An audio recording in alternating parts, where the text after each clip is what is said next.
Yang sekiranya ketika keburukan ini diceritakan kepada dirinya, maka dia akan marah.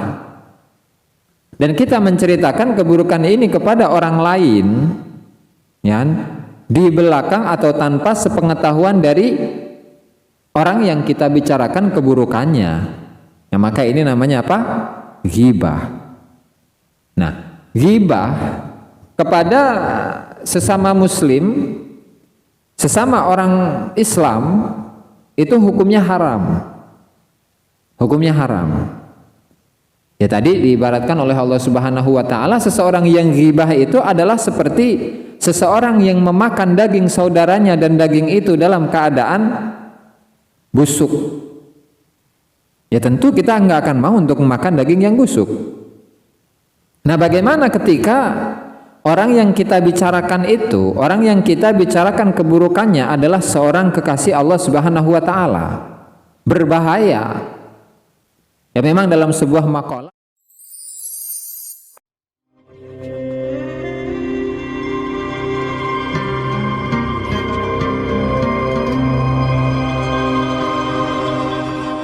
Assalamualaikum warahmatullahi wabarakatuh. Alhamdulillah, salatu wassalamu ala Rasulillah Muhammad bin Abdullah wa ala alihi sahbihi wa mawalah.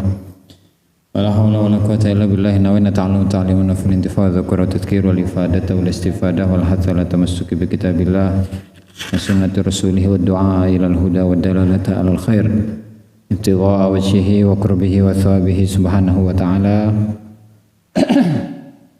Rabbi syrah li sadri wa yassir li amri wa hlul 'uqdatan min lisani yafqahu qawli. Amma ba'du. Para hadirin, para jamaah majelis dzikir Ponpes Sekian Al Mubarak, hafizakumullah. Alhamdulillah, pada malam hari ini, malam Jumat, kita masih diberi kesehatan, kesempatan oleh Allah Ta'ala untuk bersama-sama mengaji, bersama-sama berzikir. Dan sebelumnya mari kita hadiahkan Al-Fatihah kepada Syekh Abdullah Asy'arani mu'alliful kitab, semua ulama, semua guru kita, semua orang tua kita, muslimin muslimat, mukminin mukminat, ala diniyah wa ala kulli niyatin shalihah wa ala man nawa bihi aslafuna shalihun wa ila hadratin Nabi Muhammad sallallahu alaihi wasallam. Al-Fatihah. A'udzu billahi minasyaitonir rajim. Bismillahirrahmanirrahim. Ya.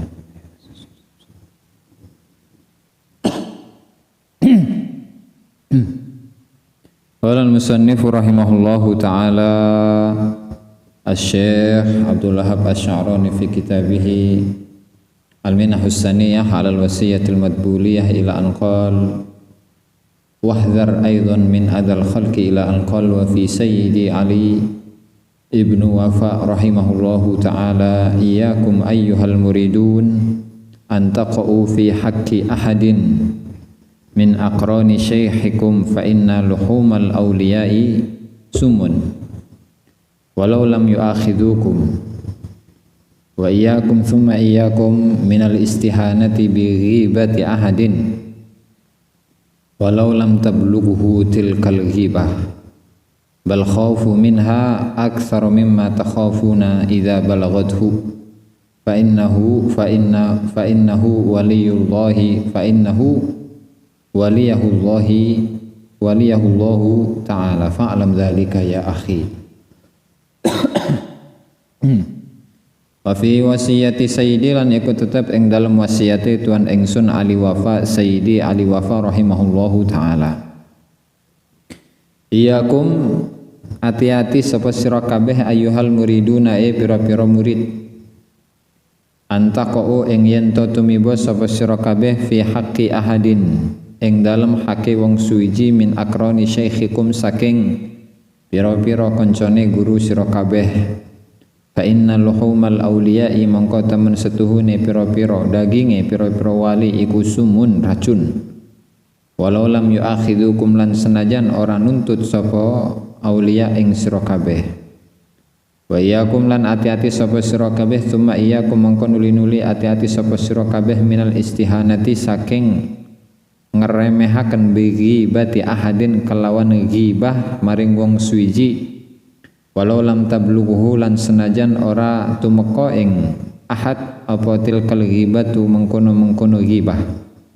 Bal khaufu balik wedi sapa auliya atau ulama minha saking ghibah aktsara kelawan luweh akeh mimma tinimbang barang takhafuna kang padha wedi sapa sira kabeh idza balaghadhu nalikane tumeka apa ghibah ing ahad fa innahu manggo temen setuhune ma takhafuna minhu waliyahu iku ngurusi ing ma sapa Allahu taala Allah taala fa'lam mongko weruh sapa sira dzalika ing mengkono-mengkono mazkur ya akhi dulur ingsun.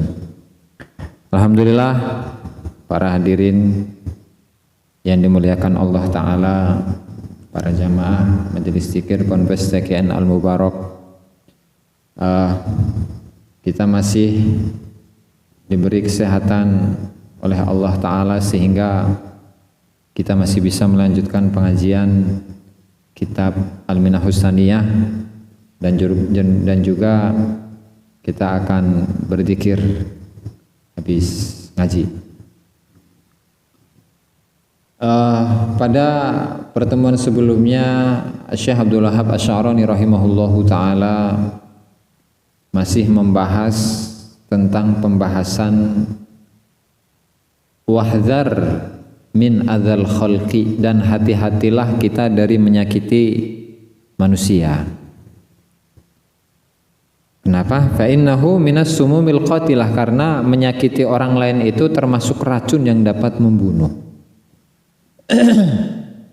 Kemudian beliau melanjutkan dengan mengutip salah satu wasiat dari Syekh Ali Wafa rahimahullahu ta'ala. Kata beliau, iyyakum ayyuhal muriduna an taqa'u fi haqqi ahadin min aqrani syaikhikum fa inna luhumal awliya'i sumun walau lam yu'akhidukum. Nah, masih membahas tentang larangan bagi kita semua para muridin, khususnya dan umumnya semua muslimin muslimat dimanapun Anda berada, bahwa kita ini harus hati-hati dari menyakiti orang lain. Kenapa? Ya karena menyakiti orang lain itu termasuk as-sumumul qatilah, kata Syekh Abdul Wahab Asy'arani. Menyakiti orang lain itu termasuk racun yang dapat membunuh. Membunuh apa? Membunuh amalnya, ya, membunuh hatinya. Hati yang harusnya hidup ini malah mati. Itu. Ya karena memang dosanya besar. Makanya pernah dibahas dalam sebuah pengajian, kita bahas bareng-bareng itu, bahwasanya kemuliaan Ka'bah kalau dibandingkan dengan kemuliaan yang dimiliki oleh setiap muslim itu jauh lebih besar kemuliaan muslim daripada kemuliaan Ka'bah. Lau hudimatil Ka'batu sab'a marratin la ahwanu indallahi ta'ala min an tahrija musliman, kata Rasulullah SAW. Jadi beliau mengatakan bahwa seandainya jika Ka'bah itu dihancurkan, dirusak bahkan sampai 7 kali, maka dosanya itu lebih ringan daripada kita menyakiti perasaan orang lain.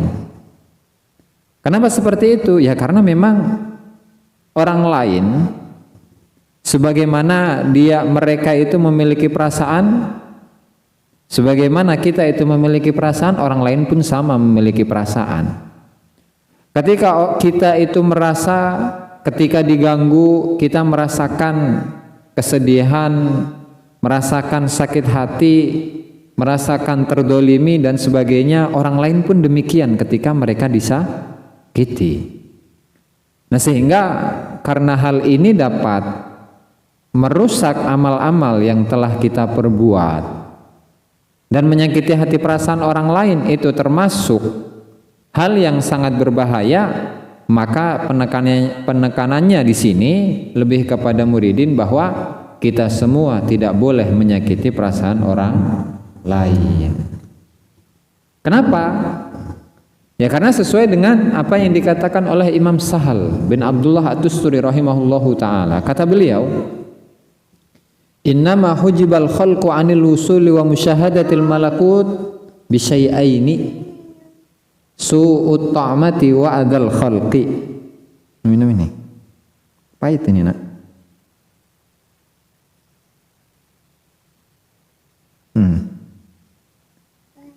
Pahit. Udah sana kendal lagi ya. Ayo lagi ngaji ini mah. Jadi kata Imam Sahal bin Abdullah At-Tusturi, ada dua hal yang dapat menghalangi seseorang dari usul kepada Allah Subhanahu wa taala dan menghalangi dirinya dari musyahadatil malakut, menyaksikan alam malakut. Itu alam di mana para malaikat, para ruh-ruh qudsi ya, itu berkumpul. Apa itu yang dapat menghalangi keduanya? Su'ut ta'amati wa adzal khalqi, makanan yang buruk dan menyakiti orang lain. Nah, sehingga ketika kita itu sering masih zalim kepada orang lain gitu kan, suka merendahkan orang lain, bahkan orang yang tidak salah kemudian kita sakiti, ya maka selagi kita itu masih belum minta maaf kepada orang yang kita sakiti, maka jangan harap kita ini bisa usul kepada Allah Subhanahu wa ta'ala. Ya karena berat, dosanya besar. Karena dosanya besar. Sementara seseorang yang dapat usul kepada Allah Subhanahu wa ta'ala itu hanyalah mereka orang-orang yang hatinya sudah bersih dari penyakit-penyakit. Bukan penyakit zahir tapi penyakit batin. Merasa bahwa dirinya orang yang soleh, penyakit. Merasa bahwa dirinya orang yang berilmu, penyakit. Merasa dirinya orang yang banyak amal, ahli ibadah, ahli sedekah ini dan itu, semuanya penyakit. Nah maka seseorang yang dapat usul kepada Allah Subhanahu wa ta'ala itu hanyalah mereka orang-orang yang hatinya dibersihkan dari semua penyakit-penyakit, semua kotoran-kotoran yang ada di dalam hati. Dan sering Rasulullah Shallallahu Alaihi Wasallam mengingatkan kepada kita semua dalam hadisnya, Inna fil jasadi mudghatan idza salahat salahal jasadu kulluhu wa idza fasadat fasadal jasadu kulluhu ala wahyal qalbu. Hati tetap. Dalam hati, dalam diri seseorang terdapat sebuah organ. Ketika organ itu baik maka semuanya baik. Dan ketika organ itu buruk maka semuanya akan menjadi buruk, yaitu hati. Nah sementara ketika kita menyakiti hati orang lain, apalagi dia itu tidak ada kesalahan kepada kita, kemudian kita sakiti begitu saja, ya maka selagi kita menyakiti hati orang itu, maka kita tidak akan nusul kepada Allah Subhanahu wa ta'ala. Makanya di sini Al-Imam Ali ibnu Wafa rahimahullahu ta'ala, dan beliau adalah seorang ulama ahli sufi yang terkenal di masanya. Beliau termasuk aulia Allah al-majdubin, dan beliau merupakan murid daripada Imam Az-Zailai rahimahullahu ta'ala yang wafat pada tahun 808 Hijriah. Beliau mengatakan, Iyyakum ayyuhal muriduna an taqa'u fi haqqi ahadin min aqrani syaikhikum. Hati-hatilah kalian semua para muridin dari terjatuh dalam hak seseorang dari kawan-kawan guru kalian. Kenapa? Fa inna luhumal awliya'i summun. Karena daging-daging para kekasih Allah Ta'ala itu adalah racun. Walau lam yu'akhidukum, dan meskipun mereka itu tidak menuntut kalian. Nah di sini Al-Imam Ali ibnu Wafa rahimahullah membahas, bahkan melarang kepada para muridin jangan sampai mereka itu membicarakan kejelekan-kejelekan dari sahabat-sahabat dari guru kita. Guru kita punya sahabat, kemudian kita ghibah dia, oh orang ini mah si A mah kayak gini, kayak gini, kayak gini. Nggak boleh. Ya, kalau melihat pada umumnya mah tidak hanya terbatas pada kawan-kawan atau sahabat-sahabatnya guru, tetapi semua muslimin itu juga tidak boleh dighibah, tidak boleh dibicarakan keburukan-keburukan tentang dirinya. Nah, kembali pada materi, fa innal luhumal auliyai sumun. Ya, karena memang daging-daging dari para kekasih-kekasih Allah Subhanahu wa taala itu adalah racun. Daging-daging dari para kekasih Allah Subhanahu wa taala beracun. Bagaimana? Apakah maksudnya kita itu memakan daging mereka? Iya, secara hakikatnya demikian. Ya, karena memang Allah Subhanahu wa taala dalam sebuah ayat, ayuhibbu ahadukum antakula lahma akhi ayyakula lahma akhihi maitan fakarihtumuhu. Apakah salah satu dari kalian itu suka memakan daging saudaranya yang dalam keadaan bangkai, dalam keadaan busuk, sementara hal ini adalah hal yang tidak kita sukai. Jadi hakikat seseorang yang ghibah, apa itu ghibah? Ghibah adalah membicarakan keburukan orang lain, membicarakan keburukan orang lain tidak di hadapannya. Itu ghibah namanya. Meskipun ghibah itu memang benar-benar terjadi, iya. Kalau nggak terjadi kejadian yang buruk itu, hal yang buruk yang terjadi pada diri orang lain itu tidak terjadi, ya namanya fitnah. Itu namanya fitnah. Dan dua-duanya sama. Berarti membicarakan kejelekan orang lain ketika hal itu memang terjadi, dilakukan oleh orang lain, itu namanya ghibah. Dan perbuatan atau ucapan yang buruk tentang keburukan orang lain itu tidak sampai kepada dirinya. Ya, kasih contoh lah. Ada si A melakukan hal yang buruk. Ya, misalnya dia itu tidak mau sholat gitu kan. Misalnya dia itu tidak mau puasa waktu bulan Ramadan, dia tidak mau puasa. Ya, disuruh ngaji dia tidak mau ngaji. Bukannya ngaji, ini malah main game, main HP gitu. Sholat jamaah atau sholat jamaah yang seharusnya dia itu sholat jamaah, ini bukannya sholat jamaah, tetapi apa? Tetapi tidur gitu. Ya seperti kita gitulah. Yang sekiranya ketika keburukan ini diceritakan kepada dirinya, maka dia akan marah. Dan kita menceritakan keburukan ini kepada orang lain, ya, di belakang atau tanpa sepengetahuan dari orang yang kita bicarakan keburukannya. Ya, maka ini namanya apa? Ghibah. Nah, ghibah kepada sesama muslim, sesama orang Islam, itu hukumnya haram.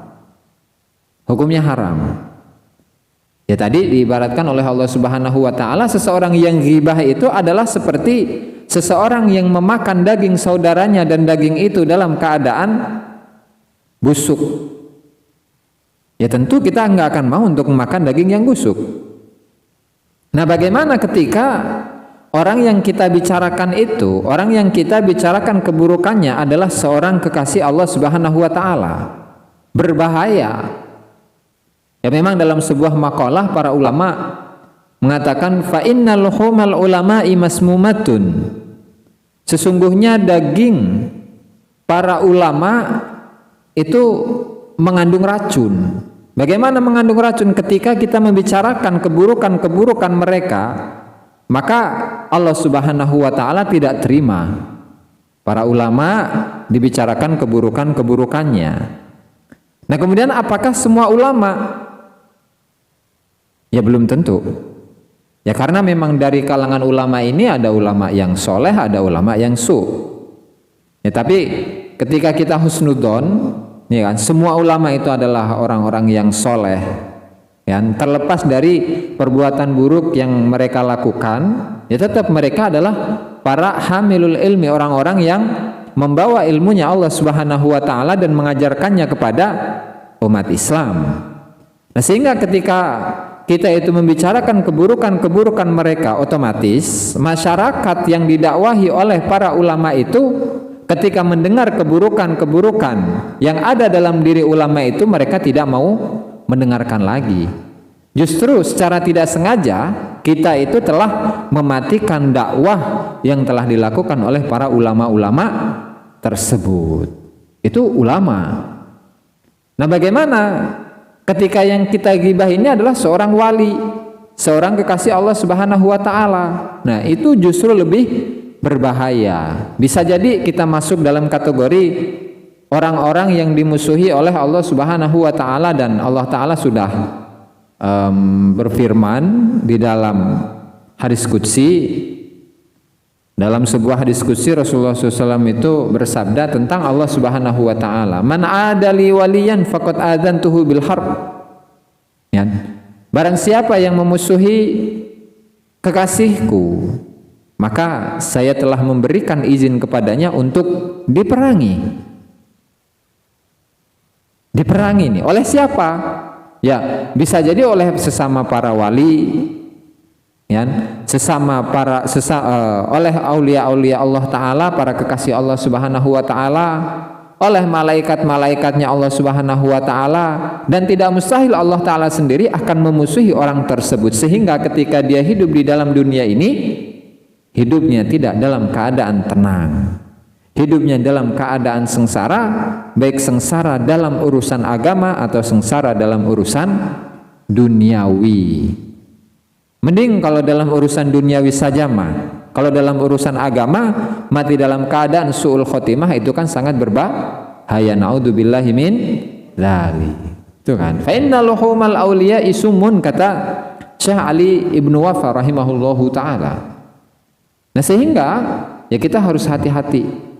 Lalu kemudian ketika berbicara tentang ulama, tentang aulia, tentang kekasih Allah Subhanahu wa taala, apakah kekasih Allah taala itu adalah orang yang memiliki karomah? Yang karomahnya itu nampak ketika dia menginginkan gelas yang aslinya gelas besi terus jadi gelas emas gitu. Atau dia menjadikan orang yang bodoh menjadi pintar gitu, bisa merubah seperti itu. Atau bisa merubah misalnya air arak, khomer kemudian menjadi air biasa. Apakah seperti itu? Enggak. Ya, karena memang pengertian dari waliullah taala, kekasihnya Allah Subhanahu wa taala adalah mereka orang-orang yang mencintai Allah Subhanahu wa taala secara totalitas. Bagaimana secara totalitas? Atau iyalah di dalam hatinya tadi yang dijelaskan. Ketika di dalam hatinya itu sudah tidak ada makhluk sama sekali, meskipun hanya sekedar lintasan, ya kan? Maka dia termasuk walinya Allah Subhanahu wa taala. Dalam pembahasan taubat misalnya, pada pertemuan atau pembahasan di awal-awal kitab Syekh Abdul Wahab Asy'arani rahimahullah itu membahas tentang taubat. Jadi taubat itu apa? Dalam bahasa arti taubat itu ar-rujuk, kembali, rujuk kembali. Dan menurut para ahli tasawuf, taubat itu adalah kembali dari perbuatan-perbuatan yang buruk menuju perbuatan-perbuatan yang baik. Dan ternyata taubat itu memiliki tingkatan. Ada taubatnya orang awam, ada taubatnya orang khawas, ada taubatnya khawasul khawas. Kalau orang awam taubatnya dari dosa, baik dosa kecil atau dosa besar, taubat. Ya misalnya apa dosa kecil tuh? Ya hakikatnya kalau melihat dosa ya besar semua sih, nggak ada dosa yang kecil. Dia melakukan sebuah dosa kecil, sebuah dosa, kemudian dia katakanlah menipu lah, dia menipu orang lain, dosa. Kemudian dia pengen taubat ke Allah Subhanahu wa taala. Taubat dengan setobat-tobatnya. Orang yang dia tipu, dia minta maaf kepada orang yang ditipu. Kemudian ketika ada kaitannya dengan hartanya, ya maka harus dikembalikan.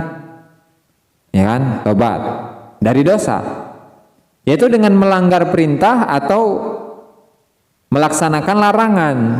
Perintah-perintahnya Allah Ta'ala tidak pernah dilaksanakan, sementara larangan-larangan Allah Ta'ala itu terus dilakukan. Ini kan dosa. Nah kemudian dia taubat, ya berarti dia taubat dari hal-hal yang masuk dalam kategori dosa. Itu taubatnya orang awam. Lalu taubatnya kalangan khawas, kalangan khusus, kelas nomor 2. Itu apa? Taubat dari perkara-perkara yang makruh. Segala sesuatu yang menurut syariat dipandang makruh, ya maka dia tinggalkan. Ya misalnya puasa Senin Kemis kan sunnah muakkad bahkan. Berarti ketika meninggalkan puasa Senin Kemis dia melakukan satu hal yang makruh. Atau sholat sunnah qobliyah ba'diyah hukumnya sunnah muakkadah, dia tinggalkan tuh, kan makruh. Nah karena dia melakukan satu hal yang menurut syariat itu dikategorikan sebagai hal yang makruh, kemudian dia tobat dari hal-hal yang makruh itu, ya meskipun gak dosa hakikatnya maka dia masuk dalam kategori golongan yang kedua, yaitu golongan yang tobat dari perkara-perkara yang makruh. Nah kemudian tingkatan yang tinggi, yang tertinggi, yaitu apa? Taubat dari semua lintasan-lintasan yang terlintas di dalam hati selain lintasan kepada Allah Subhanahu wa Ta'ala, selain lintasan kepada cinta Allah Subhanahu wa Ta'ala. Ketika hatinya itu ada lintasan selain Allah Ta'ala, ya kan? Lintasan apapun itu, pokok yang selain Allah Ta'ala. Misalnya dalam hatinya ketika sholat, dalam hatinya itu dia merasa, ini kalau saya memiliki karomah ya bakalan hebat gitu. Atau ketika saya ini menjadi seseorang yang doanya diijabah oleh Allah Ta'ala, maka saya ini akan menjadi orang yang hebat, misalnya seperti itu. Nah kalangan khawasul khawas itu taubat dari hal-hal yang seperti ini, semua lintasan yang dapat melalaikan antara dirinya dengan Allah Subhanahu wa Ta'ala ditobati oleh dirinya. Ini taubat saja itu seperti itu. Jadi taubat itu tidak hanya taubat dari dosa kecil atau dosa besar, atau taubat dari perkara-perkara yang makruh, tetapi bahkan perkara-perkara yang termasuk dalam kategori lintasan hati kepada selain Allah Subhanahu wa Ta'ala itu juga harus ditobati. Nah sehingga untuk mencapai makom taubat saja itu ya sudah susah, tuh kan, kalau dilakukan oleh diri kita. Tetapi ketika kita meminta pertolongan kepada Allah Subhanahu wa Ta'ala, ya nggak ada kata susah itu. Ketika kita ingin taubat, dan taubatnya itu tidak hanya dari dosa, tidak hanya dari perkara-perkara yang makruh, tidak hanya dari hal yang tidak disukai oleh Allah Subhanahu wa Ta'ala, bahkan taubat dari kelalaian dirinya kepada Allah Subhanahu wa Ta'ala pun dia taubati, maka inilah hakikat taubat yang sebenarnya.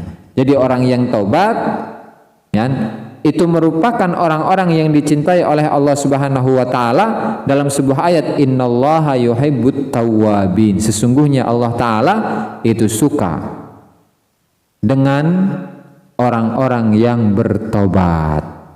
Itu ya. Nah makanya dalam sebuah hadis Rasulullah Shallallahu Alaihi Wasallam itu bersabda, wa inni la astaghfirullah kulla yaumin sab'ina marratan. Dalam sebuah riwayat Imam Abu Dawud, Rasulullah Shallallahu Alaihi Wasallam itu menyabdakan, sesungguhnya saya ini sungguh-sungguh beristighfar meminta ampunan kepada Allah Subhanahu wa Ta'ala dalam satu hari satu malam sebanyak 70 kali. 70 kali nih Rasulullah ya, 70 kali. Kenapa? Apakah Rasulullah Shallallahu Alaihi Wasallam itu melakukan dosa? Ya mustahil. Gak mungkin Rasulullah melakukan dosa karena beliau adalah seorang yang maksum, yang terjaga dari dosa. Lalu apa fungsinya Rasulullah Shallallahu Alaihi Wasallam itu beristighfar? Ya banyak faedahnya sebenarnya. Yang pertama, Rasulullah Shallallahu Alaihi Wasallam mengajarkan kepada kita bahwa kita sebagai manusia yang tentunya, yang pastinya itu banyak dosa, kita harus meminta ampunan kepada Allah Subhanahu Wa Taala lantaran dosa-dosa yang kita kerjakan, yang kita lakukan sangatlah banyak. Ya, sehingga kita harus meminta taubat, meminta ampunan dari Allah Ta'ala. Dan mungkin dengan itu Allah Ta'ala akan menjadikan kita orang-orang yang taubat, dan ketika kita dimasukkan dalam golongan orang-orang yang taubat, maka kita akan menjadi orang-orang yang dikasihi oleh Allah Subhanahu wa Ta'ala. Itu pertama. Kalau yang kedua, Rasulullah Shallallahu Alaihi Wasallam mengajari kepada kita semua bahwa Rasulullah itu tetap di hadapan Allah Ta'ala merasa beliau hanyalah seorang hamba. Beliau merasa dirinya adalah seorang hamba di hadapan Tuannya, di hadapan Tuhannya, di mana apa yang dilakukan oleh hamba sebaik apapun itu tetap dalam dirinya harus, atau dia itu harus merasa ibadah yang dilakukan kepada tuannya, kepada Tuhannya itu masih jauh dari kata sempurna. Kan kalau kita kan beda. Setelah kita itu puasa selama 1 bulan penuh, nggak ada batalnya, tuh kan. Setelah beres 1 bulan dan masuk di hari raya Idul Fitri, biasanya kita itu merasa apa? Bahagia, senang. Kenapa? Karena saya telah melaksanakan puasa selama sebulan penuh, nggak batal sama sekali, gitu kan? Biasanya seperti itu. Nah, tapi kalau kita melihat, menelaah, mempelajari kitab Sirul Asrar karya Syekh Abdul Qadir Al-Jilani rahimahullahu taala, di mana beliau di sana menjelaskan bahwa puasa itu terbagi menjadi 2. Puasa syariat, kalau puasa syariat berarti ya puasa yang biasa kita kerjakan. Puasa itu menahan dari semua hal yang membatalkan puasa, mulai dari masuknya subuh sampai maghrib, sampai terbenamnya matahari. Kan gitu, gampang itu mah. Anak kecil gak bisa dilatih, umur 3 tahun, 4 tahun gak bisa. Nah, kemudian yang kedua adalah puasa thariqah. Puasa thariqah. Apa itu puasa thariqah? Yaitu al-imsaku an jami'il manhiyat. Al-imsaku an jami'il manhiyat, yaitu menahan diri dari semua yang dilarang oleh Allah Subhanahu wa taala. Ya, misalnya ghibah, ya, membicarakan kejelekan orang lain. Itu kan dilarang. Ya kan? Berarti ketika kita itu melakukan salah satu hal yang dilarang oleh Allah Subhanahu wa taala, berarti puasa tarekat kita itu batal. Subscribe, like, dan komen di bawah ini. Nah, jika teman-teman ada unek-unek, ada pertanyaan dan lain sebagainya, silahkan tinggalkan pesan di kolom komentar di bawah ini. Terima kasih sebelumnya. Assalamualaikum warahmatullahi wabarakatuh.